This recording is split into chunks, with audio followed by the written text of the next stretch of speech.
Hey everyone, it is Tuesday, and you know what that means. We bring back our expert series and we bring back Omar. How you doing, man? Pretty good, Michael. Thank you for having me. How are Hey, you? I'm doing wonderful. So, hey, I knew you were good, or I know you are good. And I saw a Facebook post from somebody else in my network flashing performance at Intero. And it had a whole kind of like top-down food chain of the number one agents. And this individual, let's just say, wasn't in the top spot, wasn't on the second rung. And then I look at it and go, hey, I know that guy at the top. He's one of my expert series. So, Omar, I want our first interview or discussion today to be about what does it take to become a number one agent, a number one producer for Southern California. We're not talking some little podunk town where there's four agents. You are in the perhaps the most, if not second most competitive market only to New York City in Southern California. So, dude, what does it take to be number one? And you've been number one for a while now. I appreciate that, Michael. Thank you. I'm not number one in all of Southern California, but just I'm the top spot at our current company, which Sure. is Intero Real Estate Services here in Well, that's SoCal. enough for me. You're the number one agent in my book for Southern California. Take that to the Okay, cool. bank. All right, cool. I appreciate that. It's there's a lot of things to go into it. There's accumulation of trial and error Oh. throughout the career, because what you think might work now may not work 5 years from now. Hmm. And what worked for me back then is, I was just a new guy. I was just like everybody else that's in the real estate game, that's getting their licenses, and the crowd might be a little different, but anybody who listens to this, as you become an agent, you're going to be what you want to do is how I established it is I took my being buyer's agent type deal and I mastered how to become a buyer's agent. Okay. Hmm. First and foremost, because there was a ton of buyers. So it's like you got to master that avenue. I became a good buyer's agent, became like the number one or number two or number three in my whole area, which is pretty decent. Mm-hmm. But the best part was that I remembered all these people.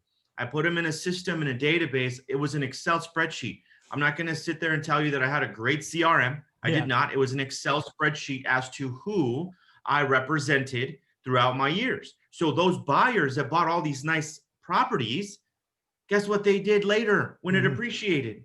They all called me back because I kept in touch with them. Wow. So if I were to tell you that there's the easiest way to probably receive deals without working, okay, without working too much, is establish yourself in the beginning, create a database that you touch, and they'll end up feeding you down the road. Okay, that's just one step though. Mm-hmm. So I would say the database aspect of it. The second step, there's so many steps, so I'm just going to give you a few. Yeah.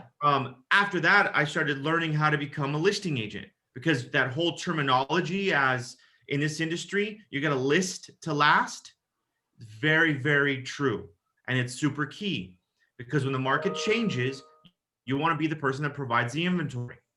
So, but you don't become a good listing agent unless you practice your skills and your craft at your business. Mm. So I started, just touching and dipping into the listing aspect. Still had my buyer business, Mm-hmm. but then I got better at the listing game.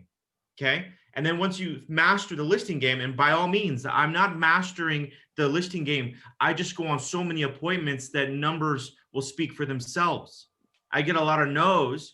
And if I could change a few things, I would probably get more yeses. And that means I would do that much better. I think I'm at about 85 to 92% of all listings I go on, I normally take. But if you, Wow. but if you go on a lot of them, the numbers just, there's a whole bunch that I don't get, but I go on a lot.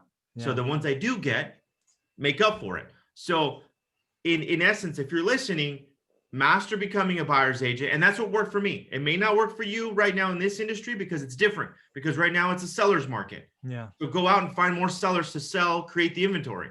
But in the market that I was in, I became a good buyer's agent. Then I became a great listing agent. And then the buyers still would come, and I would refer them to my team, or I would take the ones that I've already worked with before, and they wanted hey, no, I want Omar to take care of me. I want Omar to go find me a property. No problem. I took care of it because that was my repeat business. Mm-hmm. But after all of that, you still are going to have peaks and valleys in this business. It's whether it's what do you want? Do you want to be the number one person? Do you want to be the number 10 person? It doesn't matter. There's no right answer or wrong. Right. It's just, it all depends on what you want as your family income, what it's going to take to keep moving forward, to pay your bills, to live comfortably, to go on vacations, to pay your nice car and all that good stuff. But what is it that you want? You need to ask yourself. I wasn't in this business to just be second place. I was not. I wasn't at all. The minute you're not wired, not wired to be second, huh? No, because the thing is, all of us, if we ask everybody, do you want to be in second place? Yeah. Everyone's going to say no. Yeah. But the thing is, what are they doing to get to first place, and what are they implementing in their brain and understanding and asking questions and being on Zoom calls, with the man right here. Literally, like, I ask the questions. The thing is, you got to humble yourself that you don't know it all. I don't care where you're at in life, truly. Yeah. And because I would say it's a more mindset, because I had that spot initially when I started. I was the new guy. Somebody else was number one. Yeah. You mean you didn't roll into this, getting your license, you're the number one guy that first week? I mean, come on. No. Didn't happen? No. Didn't happen for like 10 years. Oh, I'm so glad you said that. People, did you just hear that? How long did it take? 10 years to even have some type of success. Yeah. I'm so glad you said that. Wow. Because it's the time, Michael. It's the compounding learning and knowledge and skill set and training over time. Then all of a sudden, bam, just like when you buy a rental property the first time. Yeah. Okay. That house I bought 10 years ago, 11 years ago for $40,000 wasn't cash flowing much. It was $200-300 because rent was so low. Yeah. But look at the compounding, not interest, but compounding equity and stuff. This is a different ballgame. But just, you can correlate the same, because 10 years now, that property's worth $250,000 and I bought it for 40, but I didn't see it until now. Exactly. So yeah, go ahead. Yeah, I was going to say, man, let me just go back and summarize things that you said that are so meaningful, even to the investing or entrepreneur game. You humbled yourself, right? You had a goal, but you knew where you were starting. Oh, just priceless. The fact that you admitted it took 10 years to hit your goal. I mean, people need to go back and listen to that. You said it like it was nothing, but most people are not willing to commit 10 years. They're not willing to commit 4 or 5, Michael. Exactly. And again, I got to tell you, I don't know what a number one agent makes at a brokerage in Southern California, but it ain't nothing. It's more than that. So again, a 10-year investment to become that is tremendous. Again, you talked about focus, right? The market you were in started as a buyer's market. You focused there. You didn't get distracted with 17 other things. You mastered your craft and then extended. You're trying new things. I mean, you started your walkthrough by going, hey, sometimes you got to change, right? The world is different. What worked for you in 2015 is not working in 2020. No. I mean, there are so many things you dropped there. People should really go back and listen to it. And we're talking about this as the number one real estate agent. But I mean, you take out the word real estate agent, you could put in entrepreneur, you can put in flipper, you can put in wholesaler. All of that applies. It was nicely done, man. That was off the cuff, no less. That was pretty cool. Yeah, thanks, Michael. I mean, I will tell everyone that's on this call and anybody that's listening, when you get to a point of not even saying mastering, okay, I'm just okay at it. Mm-hmm. I don't say I'm super great, because people that keep on building their skill set will be better. Yeah. So it's you're born with talent. Okay. Some people are born with talent, but the person who develops themselves every single day with skill will outperform the person that has talent, that thinks that, oh, I'm good. Just watch. There's other people that have better talent than me, but I just started implementing more of my skill set and got better and better and better and better. And now guess what happens? Championships are won by skill. Signatures are taken by skill, not by just pure talent. Yeah. People need to hear that again. That plays in the sports world. I mean, I was never the best at anything, but I was willing to work at something. Yeah. And, if you're willing, every sport, whether it's basketball or football or wrestling or whatever it is, there are people that are just born with God-given talent, just God-given. For sure. No question. No Those question. people, when you find somebody with God-given talent and a work ethic, watch out. Watch out. Yeah, because they don't Just need to do it that hard. They just don't need to watch. focus that much. Yeah. But thankfully for us mere mortals, most people don't have both. Right. Very true. Thankfully, the world would be different. Yeah. I will take somebody with the work ethic. When I built sales teams. I've successfully taken software products from 0 to 100 million a couple of times. And I will take the dogged worker who would just look to get better every day versus somebody who comes in all, I know what's up. Yeah, you look at my track record. I've been doing this, blah, blah, blah.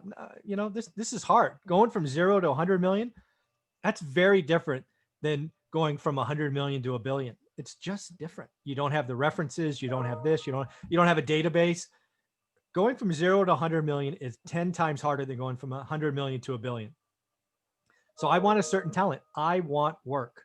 Talent means very little. If you have no references, no proof points, no quotes, talent means squat. You're going to sit on your hands and go, I don't have any client references. Nobody loves me. Nobody knows my name. They won't take a meeting. I want to get the person that's going to make 1,000 phone calls, get 999 no's, and then gets that yes. Yep. Because that's the motivation they need. Oh, yeah. Because then you get rolling, and pretty soon it's 1 out of 1,000. Then it's 5 out of 1,000. Then it's 10 out of 1,000. 10%. The person that's talent's quit already. They're on to somewhere else. So it's amazing. Our conversations just so relate to everything I've done. And if I didn't say it earlier, congrats, 10-year commitment, staying at it, staying humble as you are today, still being number one, man. I just want to applaud you and congratulate you. Thank you for giving us time every Tuesday. Absolutely. You're welcome, Michael. Thank you. Can I add one more thing? Yeah, I was going to say, any closing thoughts? Go for it. Yeah. You know what? When you get to a point of success and how you measure it is different for everybody. But in this case, I was able to create or master or get better at the listing game, right? Helping owners sell their property. That is the number one way that I was able to obtain more investments, because you can provide more solutions, add value. The person that gets paid the most in any business adds the most value and brings that to the table. So if you provide more solutions for your owners, sellers, and you're in front of them, it gives you so many more opportunities. You got to remember, though, you got to see the opportunity. You got to think as an entrepreneur, not just as an agent or an investor. And then if you're an investor that's listening to this, you still have the same playing field, because you're in front of sellers and owners. You're providing a service for them. You're creating their situation. You're making it easier for them to move forward so you can buy their home. Yeah. Honestly, it goes hand in hand. So stick to it. Remember, figure out because you're going to quit for yourself. 100%, you will quit for yourself. But if you put a why in front of it, why are you doing the business? If it's for your family, if it's your daughter, your son, your significant other, your wife, your team, if you're doing all of this for something, you won't quit. But it has to be strong enough. Oh, absolutely. That why is so important. And what I tell people about the why is you got to be able to feel it. Lots of people give me a why and they say the words and, they do this and that, but I can tell they don't feel it, feel it at their core, because there will be dark days. There will be days that the world will just go against you, and shoot, there may be dark weeks or months in this business. Oh, there will be, that will be happening. Yeah. And you've got to feel it. It's got to be a fire in your belly, or whatever analogy you want to use.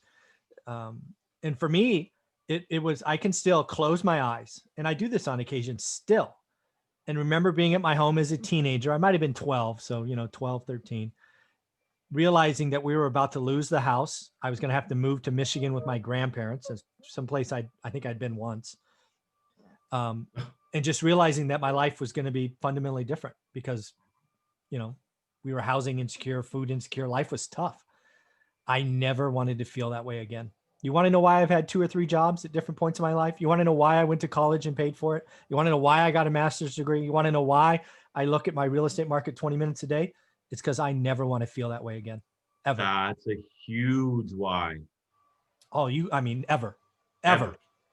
Just point blank, ever. So That's very, huge. That's very awesome. cool. You're never going to take that why away from me. And the fact is, it's 40 years ago, and I could still feel it at my core, that feeling of helplessness and lack of financial whatever. It's And uncertainty. yeah, it's just, and the real tragedy is there are families that are going to go through it today. Because again, you and I talk about the market all the time and all of that. And right now, I know there are families, and there's 12-year-old boys, 12-year-old girls that unfortunately are going to have that moment, and it sucks. But I hope they turn it into a positive. They hope it becomes their fire for when they're adults. And yeah, it just sucks. This Q4 is going to suck for a lot of people. Oh, but I digress. Congrats on being number one. Sorry, I went down a little bit of a rat hole, a little emotional there. All right, man. This has been a great conversation. What it takes to be number one. Thanks, man.